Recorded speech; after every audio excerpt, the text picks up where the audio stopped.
government believes that the question of how a woman should dress is a matter for a woman's individual choice.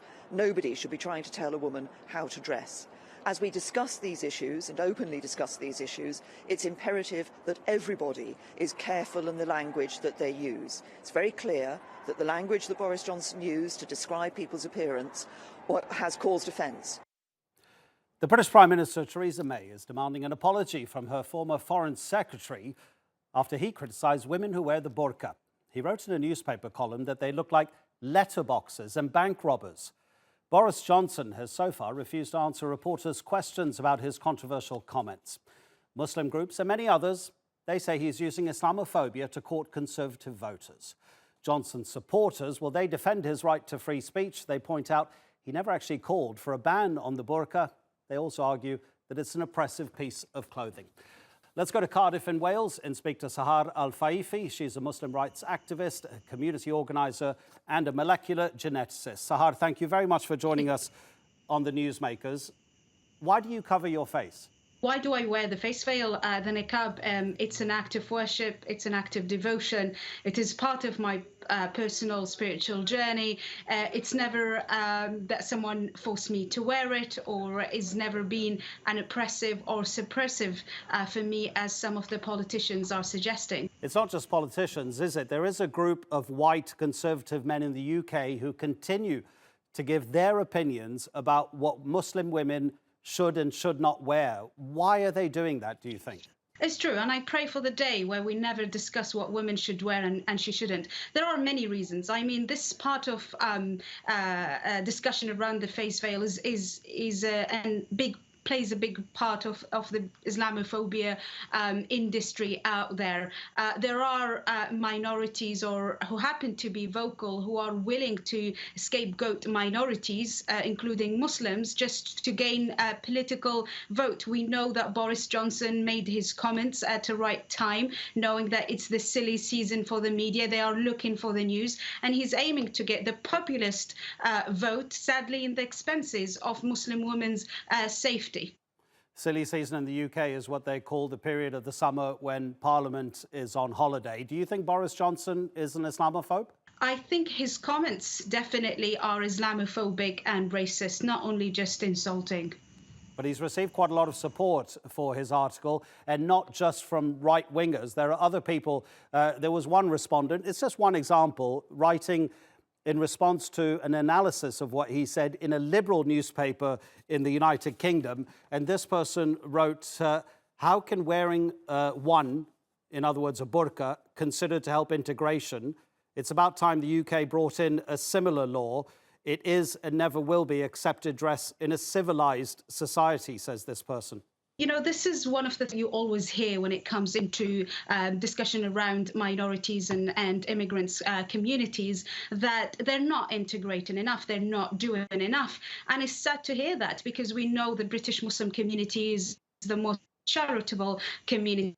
20 staff are actually Muslim, and we are contributing to the society. But what you see that Islamophobic sentiments across the political spectrum. I'm not talking about UKIP and EDL. We have seen Boris Johnson making these comments. Jack Straw from the Labour Party, he made similar comments back in 2006 because of how much Islamophobia has been normalised. And when they are talking about that we're not integrating enough, I think they are confusing the concepts of assimilation with integration. What they are looking for is an absolute assimilation, where minorities or people of faith or colour or different background are diluting their identity so much so they become unrecognisable. And for them, this is what is integration. Sadly, in my view, or sadly in their view, but in my view, this is not integration. Integration is being who you are, proud of your identity and faith, and contributing to the society, becoming an active citizen. The integration question is really interesting because it can work both ways, of course. People who support Boris Johnson in this particular issue, they say that wearing the burqa, the niqab, means that those people who wear it aren't fully integrated. But on the other side, allowing people and accepting that different cultures are part of a host society, that can also, of course, can't it indicate that those Western societies are more accepting of integration and are kind of reciprocally engaging with integration because they say, yes, you're from a different culture, wear what you like, as long as you're not harming me. Exactly. This is how it should be. I mean, this is our part of British culture. Diversity and multiculturalism is deeply rooted. But sadly, these Islamophobes and the politicians of fear, they would prefer to use the face veil as a polarizing tool, not only to divide us, but also to distract us from the more important issues. I mean, until when are we going to discuss or dictate what women's wear and or doesn't wear, forgetting the more important issues like Brexit and HS and employment and all of that? These are the things that need to be discussed, not this piece of fabric that I chose to wear.